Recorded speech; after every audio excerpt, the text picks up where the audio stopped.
Are you someone that really wants to follow God?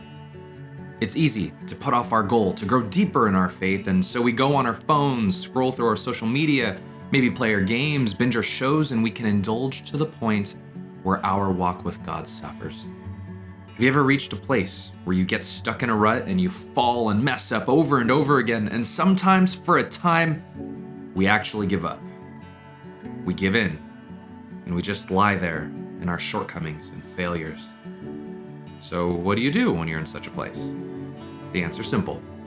You get up, you dust yourself off, and you keep fighting. So if you're someone that refuses to give up and wants to take steps to reach new heights in your walk with God, listen closely, because there are 3 steps to take if you want to follow God like never before. Let's get started. Step number 1, grow in solitude. Luke chapter 5, verse 15. But the news about him was spreading even farther, and large crowds were gathering to hear him and to be healed of their sicknesses. But Jesus himself would often slip away to the wilderness and pray. You see, Jesus was a busy guy when he was here on earth. He taught, healed, and fed tons of people on a regular basis. Yet despite his chaotic schedule, he disconnected from his countless responsibilities and prayed and spent time with his Father. This is step 1. Take the time to slip away and grow in your solitude with God. Think about where you are right now in your reading of God's word and in your praying, and then think of ways to push yourself even further. Here's some ideas on how you can grow in your prayer time. Maybe you can set a daily alarm on your phone to remind you to pray. Currently, I have a daily alarm scheduled at 3 p.m.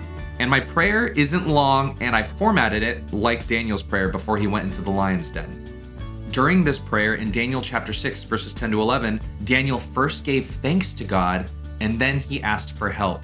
So one way to level up in your prayer time is to make the resolve, no matter where you are or what you're doing, to stop and give a quick 15-second thank you to God, and then to ask him for help in whatever you need help in. And maybe those 15 seconds grow in the future.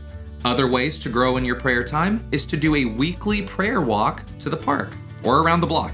If you like the sunrise or the sunset, maybe you can find a time of the week when you normally have the morning or night off and pray as you watch it. And if you like coffee or tea, maybe you can have a regular morning or evening coffee prayer session where you sit in silence before the Lord, so long as there's coffee in your cup. And maybe you can start writing your prayers in a journal or start having regular prayer meetings with your family. Ways you can grow in your Bible time is to listen to an audio version of the Bible while you walk, or you can listen to a Bible teacher that you respect. If you like to write, maybe you can try writing your own commentary on a passage that you're reading. You could also take a Bible college class, or you could interview a pastor you respect and learn how they do their own personal studies. If you have a group of friends that have the same goal to get closer to God, maybe you can start a weekly, bi-weekly, or monthly Bible study and you can rotate the teachers. Or you can start a book club using a book of the Bible as your book. All of that to say, you are a unique individual with your own tastes, strengths, and inclinations. See where you are right now in your devotions and think of some creative and doable ways to push yourself. And don't be ashamed to start small. Also, when you have your prayer and Bible time, make sure you take the time to disconnect. Seriously, Jesus slipped away from the madness for a time, and he found time with God. So like Jesus, learn to slip away regularly, no matter how busy you are. And once you make your holy habit a regular thing, create another one and continue to push yourself. Step number 2, grow in sacrifice. Look at what Jesus says in Luke chapter 9, verse 23.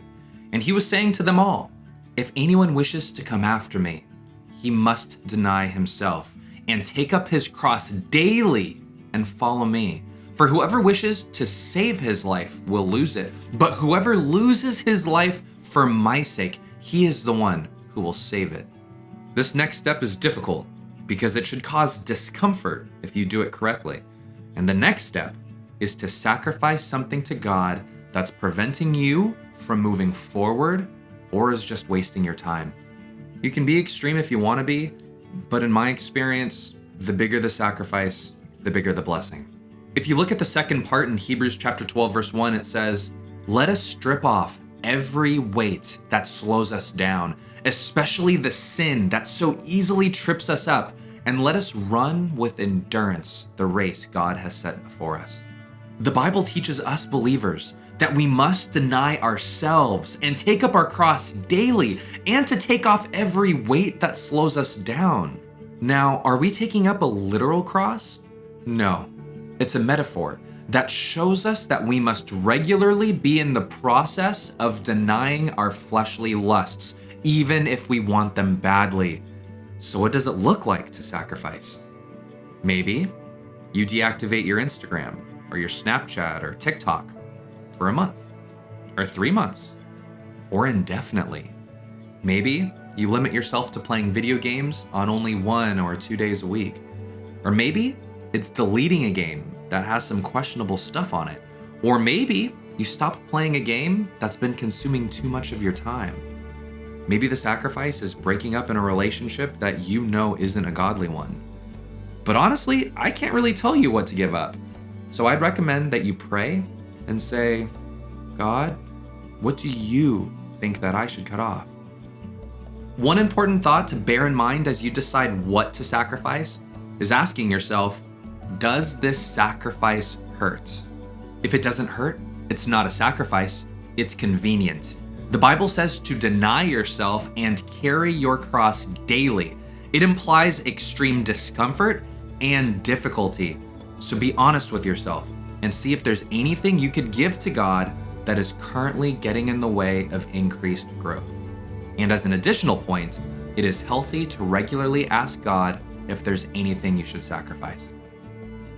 Step number 3, grow in service. Galatians chapter 5, verse 13.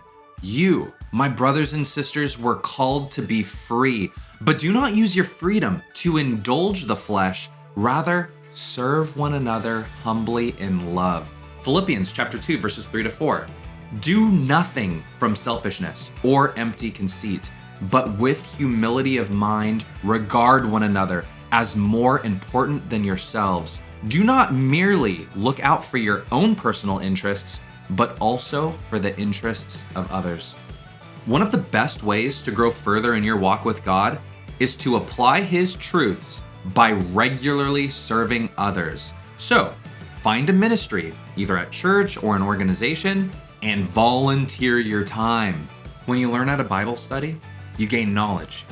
But when you serve and apply the truths that you learned at a Bible study, you gain experience. And when it comes to growth, you need both.